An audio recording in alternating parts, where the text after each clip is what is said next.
Welcome one and all. अभी तक मैंने आपको एनसीईआरटी की बुक का chapter number 1 the best Christmas present in the world उसकी एक्सप्लेनेशन करवाई थी। और जिसने अभी तक मेरी लास्ट वीडियोस नहीं देखी उन एक्सप्लेनेशन की वो देख लेना। और अब मैं आपको क्वेश्चन आंसर्स करा रही हूँ। तो देखिए, फर्स्ट क्वेश्चन है आपका, what did the author find in a junk shop. Author को क्या मिला या क्या पाया उसने जंक शॉप में। The author found a 19th century roll top desk in the junk shop. जो ऑथर था उसे मिला था 19th सेंचुरी पुरानी रोल टॉप डेस्क मिली थी इन द जंक शॉप। किसमें? जंक शॉप में। It was made of oak, जो कि डेस्क जो थी वो ओक की बनी हुई थी। It was in a very bad condition, जो बहुत ही बेकार कंडीशन में थी। The roll top was broken into several pieces. जो रोल टॉप डेस्क थी वो कई पीसेस में टूटी हुई थी। One of the legs was clumsily mended. Desk की 4 लेग्स होती हैं, तो जिनमें से एक लेग्स तो बिल्कुल ऐसी एक लेग तो ऐसी टूटी थी, क्लम्सली मैडेड, यानी उसे कई तरीके से रिपेयर किया गया हो। And there were scorch marks down one side, और उसके नीचे एक साइड में स्कॉच मार्क्स यानी आग के जले के निशान थे। The author bought it in order to restore it. Author जो था उसे उसी क्रम में जैसी वो थी उसे ले आया टू रिस्टोर इट, और उसे क्या कर लिया, ये रिस्टोर भी कर ली। What did he find in a secret drawer. Who do you think had put it in there. What did he find in a secret drawer? उसे सीक्रेट ड्रॉअर में क्या मिला? Who do you think had put it there? और तुम क्या सोचते हो ये उसने किसने रखा होगा जो उसे ड्रॉअर में मिला? The author found a small black tin box in the secret drawer. There was paper sellotape to its top. Author जो था उससे मिला था एक स्मॉल टिन बॉक्स मिला था सीक्रेट ड्रॉअर में। There was a paper, जिस पे भी कि देयर वॉज अ पेपर, उसमें एक पेपर था सेलो टेप से टू इट्स टॉप। उसके टॉप पे क्या था? सेलो टेप से कवर्ड था। यानी इट सेड, वो लेटर जो है उस पर कहता है जिम्स लास्ट लेटर की, जिम का लास्ट लेटर है, रिसीव किया था 25 जनवरी 1915 को, टू बी बरीड, कि इस लेटर को जला दिया जाए with me when the time comes, जब वो समय आए जब मेरे को जलाया जाए उस समय इस लेटर को भी जला दिया जाए। Most likely it was put there by Mrs Jim Macpherson who was Jim's wife. ये रखा होगा किसने? मिसिज जिम मैकफर्सन ने, हु वॉज जिम्स वाइफ, जो जिम की वाइफ थी। हर नेम एंड एड्रेस, उनका नाम और एड्रेस जो था उसके एनवलप के ऊपर था, were on the envelope, envelope पे था, इनसाइड द बॉक्स, जो कि बॉक्स के अंदर था एनवलप। यस, नाउ देखिए question number 3, who had written the letter to whom and when. जो लेटर था किसने लिखा था और किसके लिए लिखा था, एंड व्हेन, एंड कब लिखा था। Jim Macpherson had written the letter to his wife Connie.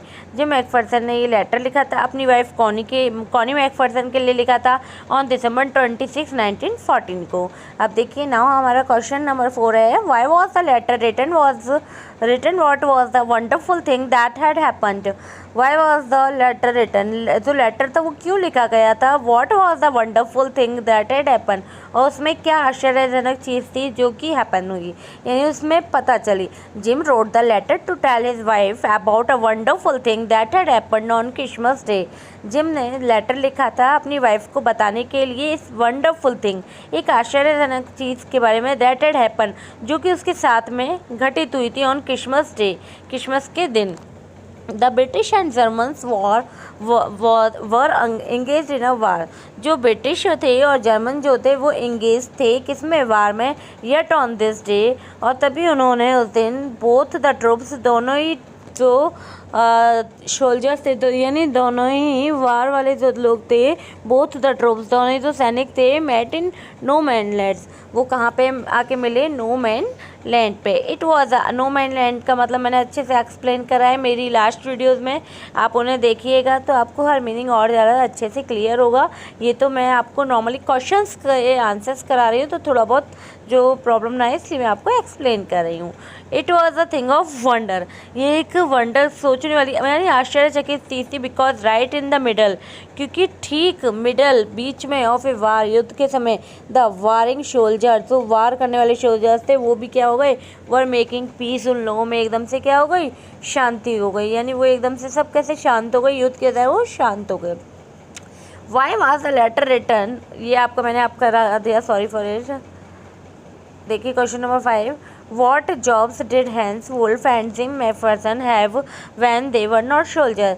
Jim Macpherson और जो हैंस वुल्फ थे, यानी दोनों ही टीम के कैप्टन, यानी ब्रिटिश टीम के कैप्टन तो आपके कौन थे? जिम मैकफर्सन थे। और जर्मन टीम के कौन थे? Hans Wolf. दोनों क्या करते थे जब वो सोल्जर नहीं थे? तो Hans Wolf was from Dusseldorf. Hans Wolf जो थे कहाँ से थे? डजल्टॉफ से। He played the cello in the orchestra. वो क्या करते थे? उन्होंने बजाया था, सैलो बजाते थे ऑर्केस्ट्रा में। सैलो ये जो है आपका एक इंस्ट्रूमेंट होता है, वायलिन की तरह होता है। Gym Macpherson was a school teacher. और जिम मैकफर्सन जो थे वो स्कूल टीचर थे फ्रॉम डॉर्सेट। कहाँ से? डॉर्सेट से। अब देखिए नाउ आपका 6th क्वेश्चन है, had Hans Wolf even been to Dorset? क्या जो हैंस वुल्फ था कभी वो गया था डॉर्सेट? वाई डिड ही से ही न्यू इट? और उसे कैसे जानता था डॉर्सेट के बारे में? तो यह देखिए, no Hans Wolf had never been to Dorset. जो हैंस वुल्फ थे वो कभी भी नहीं गए थे Dorset. He had learned all about. उन्होंने ये सब सीखा था अबाउट इंग्लिश, या सॉरी अबाउट इंग्लैंड। किसके बारे में? इंग्लैंड के बारे में। From school. कहाँ से? स्कूल से। अपने जिस स्कूल में वो स्टडी करी थी वहाँ से उन्होंने इंग्लैंड के बारे में जाना था। And from reading books. और उन्होंने कहाँ से सीखा था? Reading books in English. English की जो रीडिंग कर करके बुक्स की, वहाँ से उन्होंने इंग्लिश भी सीखी थी। Question number 7, do you think gym Macpherson came back from the war? How do you know this? क्या तुम सोचते हो जिम मैकफर्सन जो है वापस आए थे युद्ध से? How do you know this? और तुम ये कैसे जानते हो कि वो आए थे या नहीं आए थे? तो नाउ देखिए, no it is most likely that Jim Macpherson did not come back from the war. No, शायद ऐसा नहीं है कि जिम मैकफर्सन वापस आए हों। कहाँ से? वार से। The note paper sellotape. जो उनका नोट पेपर था सेलो टेप से हुआ जो लेटर था टू द टिन बॉक्स, जो टिन बॉक्स के अंदर था, मेंशन करता है the letter content in the box to be the last letter from Jim. कि ये लास्ट लेटर ये जो लेटर है ये लास्ट लेटर होगा जो जिम का है। This was perhaps the last that. ये वास्तव में शायद क्या था? लास्ट था दैट की कॉनी हियर्ड फ्रॉम जिम, जो कि कॉनी ने सुना था। यानी जिम से जो लेटर मिला था उसी को लास्ट लेटर ही उसका होगा जो कॉनी ने सुना होगा। While celebrating Christmas in no man land.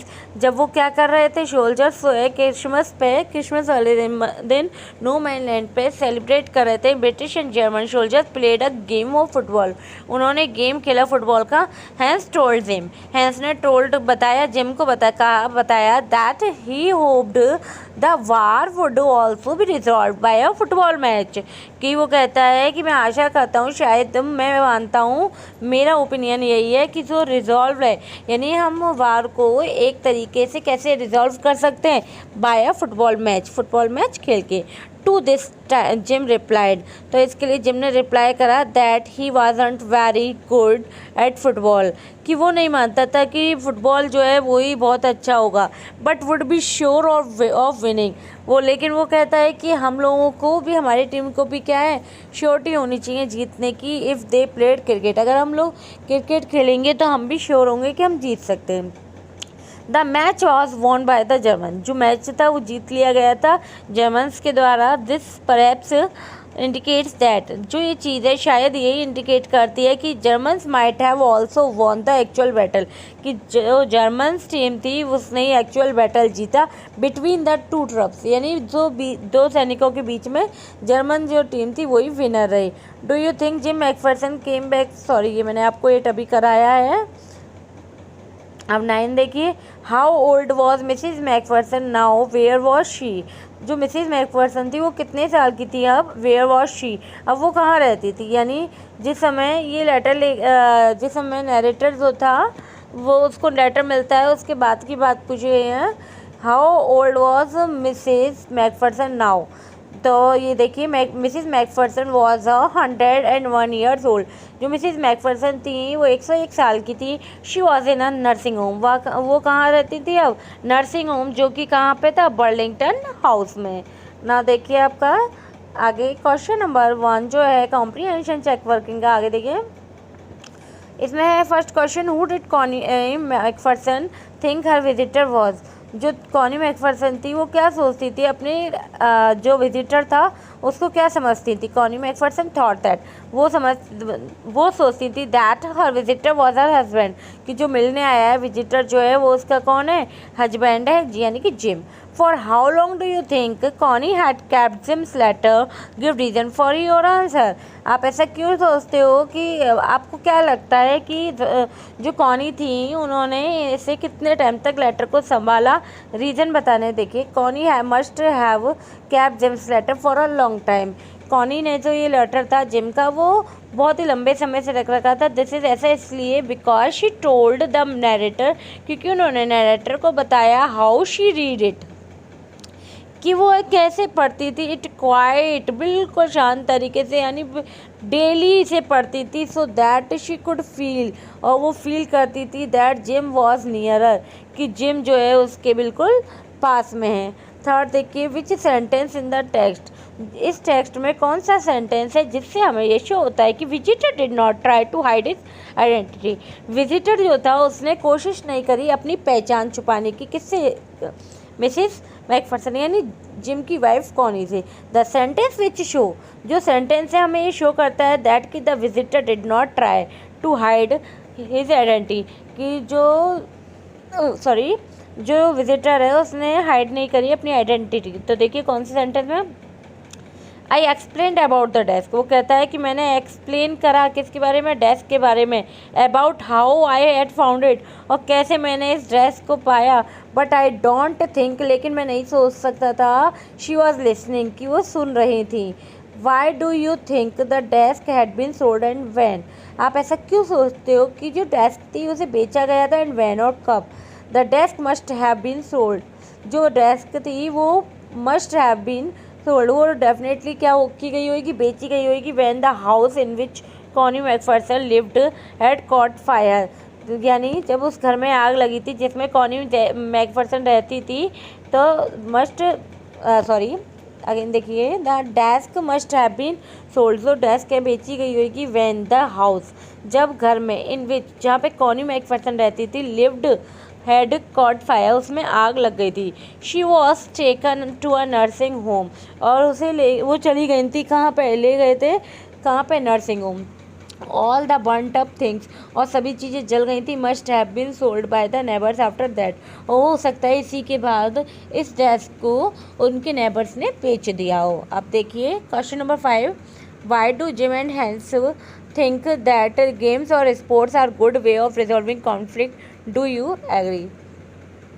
तो देखिए, Jim and Hans thought, Jim और हैंस सोचते थे दोनों ही दैट की गेम्स और sports are good way, game और स्पोर्ट जो है वही एक अच्छा तरीका है रिजॉल्विंग कॉन्फ्लिक्ट्स, क्या करने का? रिजॉल्विंग यानी समस्या से समाधान पाने का, कॉन्फ्लिक्ट यानी झगड़े की। Because nobody die in matches, क्योंकि कोई भी नहीं मारा जाएगा किसमें? मैच में। नो चिल्ड्रन आर ऑर्फेन, और किसी के भी बच्चे अनाथ नहीं होंगे। And no wifes become widows, और किसी की भी वाइफ क्या नहीं होंगी? Widow. Due to this reason, इसी रीज़न के कारण गेम्स आर गुड, जो खेल होते हैं वही क्या होता है? गुड वे होता है रिजॉल्विंग कॉन्फ्लिक्ट, यानी सुधार करने का या ख़त्म करने का कॉन्फ्लिक्ट छड़ेगा। Wars only lead to death and devastation, wars जो होता है वो ओनली मुख्य रोल निभाता है किसमें? मतलब लीड है, खाली मेन है किसके लिए? मृत्यु के लिए और तबाही के लिए। आप देखिए next question number 6, do you think the soldiers of the two armies are like each other, क्या आपको ऐसा लगता है कि जो दोनों आर्मीज के सोल्जर्स थे वो एक दूसरे को पसंद करते हैं, और डिफरेंट फ्रॉम ईच अदर, या फिर वो एक दूसरे से अलग हैं? फाइंड एविडेंस, उसके बारे में हमें सबूत भी देना है। Form the story to support your answer. तो देखिए, the soldiers of the two army, जो सोल्जर्स थे, सैनिक जो होते टू आर्मी के, वर्ल्ड लाइक ईच अदर, वो क्या करते थे? एक दूसरे को पसंद करते थे। Both the troops celebrated Christmas with each other, दोनों ही ट्रूप्स ने, सैनिकों ने सेलिब्रेट करा क्या? क्रिसमस विद ईच अदर, एक दूसरे के साथ। दे शेयर्ड ईच अदर्स फूड, और उन्होंने क्या करा? शेयर करा एक दूसरे का food. All of them were smoking, वो सभी स्मोकिंग कर रहे थे। Laughing, talking, drinking and eating, वो सभी एक साथ कर रहे थे। दे इवन टॉक्ड, और वो लोग आपस में बातें भी कर रहे थे about the books they liked, यानी जो वहाँ के कैप्टन थे वो आपस में बात भी कर रहे थे, वो जिस बुक को पसंद करते हैं अपनी यानी पसंद के बारे में भी बता रहे थे। दे एग्रीड अबाउट एवरीथिंग, और वो एक दूसरे की सभी बातों से एग्रीड हो रहे थे यानी एग्री हो रहे थे। They also played a game of football, उन्होंने प्ले यानी गेम भी खेला, फुटबॉल मैच भी उनके बीच हुआ। फॉर विच बोथ, जिसमें कि दोनों ही हैंड्स और जिम जो है चीयर्ड कर रहे थे, क्लैप कर रहे थे, हैंड्स क्लैप कर रहे थे एंड स्टैम्प फिट, अपने पैरों को पटक पटक के उनको चीयर्स कर रहे थे। They also exchange carols at night, और उन लोगों ने क्या करा रात भर यानी एक्सचेंज करे कैरोल्स यानी अपने गीत यानी सॉन्ग्स। मोर ओवर, और ज़्यादा से ज़्यादा they had the same view, और उन लोगों के जो व्यू थे, सोच भी थी, वो सेम थी। दैट की वार्स ओनली ब्रॉड डेथ, कि जो युद्ध होता है वो केवल क्या लाता है हमेशा डेथ एंड डिस्ट्रक्शन, यानी वही तबाही और मृत्यु लाया है। एंड दे होप्ड दैट, और वो आशा भी करते हैं कि ईच वुड बी अलाइव, कि सभी लोग क्या रहे हैं, अलाइव, जिंदा रहे, टू सी हिज फैमिली, किसको देखने के लिए, अपने परिवार को। ऑल दीज इंस्टेंसेज, जो इनके इंस्टेंशन से जो इनके इरादे थे शो करते हैं दैट कि the soldiers of the two armies were similar to each other, कि जो सोल्जर्स थे टू आर्मी के वो क्या थे, सिमिलर है टू ईच अदर, एक दूसरे की तरह। यस, आप देखिए नेक्स्ट है question number 7, mention the various way in which the British and the German soldiers become friends and find things in common at Christmas। हमें मेंशन करने हैं वो तरीके जिससे कि हमें पता चलता है ब्रिटिश और जर्मन जो है वो क्या बन गए थे, एकदम फ्रेंड बन गए थे। एंड फाइंड थिंग, और वो चीज़ें बतानी है इन कॉमन एट क्रिसमस, जो कि उनके बीच में कॉमन थी क्रिसमस डे पे। यस, नाउ देखिए the British and the German troop celebrated Christmas with each other, जो ब्रिटिशर थे और जर्मन ट्रुप थे सेलिब्रेट किया, उन्होंने मनाया क्रिसमस का दिन विद ईच अदर, एक दूसरे के साथ। They enjoy each others food, और उन्होंने एंजॉय करा एक दूसरे का भोजन। All of them were smoking, all of them सभी उनके जो थे वो लोग क्या कर रहे थे, smoking, laughing, talking, drinking and eating. Hans Wolf and Jim McPherson share the cake Connie had baked, Hans Wolf and जो जिम मैकफर्सन थे उन्होंने शेयर करा था उस केक को जो कॉनी ने बेक किया था। दे टॉक्ड अबाउट बात सेवा, उन्होंने बातें की बात सेवा के बारे में, Gabriel Lock, surgeon try and डॉटसेट के बारे में बात की। ये सब उस बुक के कैरेक्टर हैं जो कि हैंस वुल्फ उस बुक को पसंद करता था, उस बुक के कैरेक्टर्स के बारे में बात हुई है। They even talked about the books they like, और इवन उन्होंने उस बुक के बारे में भी बात किया जो वो एक दूसरे को बताया जिसको वो पसंद करते थे। दे एग्रीड अबाउट एवरीथिंग, वो सब चीज़ों के साथ एक दूसरे के साथ मतलब एग्री थे, हर किसी यानी दोनों की बातें एक दूसरे के लिए सहमत थे कि हाँ हम तुम्हारी बात से सहमत थे, तुम हमारी से। बोथ द ट्रुप्स, दोनों ही जो सैनिक थे, played a game of football, उन्होंने गेम खेला फुटबॉल का। For which both Hans and Jim cheered, जिसमें कि जिम ने उसे जिम और हैंस दोनों ने चीयर्ड करा, क्लैप्स एंड करे and stamped feet. They also exchange carols at night, उन्होंने रात पर कैरोल्स भी एक्सचेंज करे। इन दिस वे, इस तरीके से दे सेलिब्रेटेड क्रिसमस टुगेदर, उन्होंने साथ में क्या सेलिब्रेट किया, क्रिसमस सेलिब्रेट साथ में किया।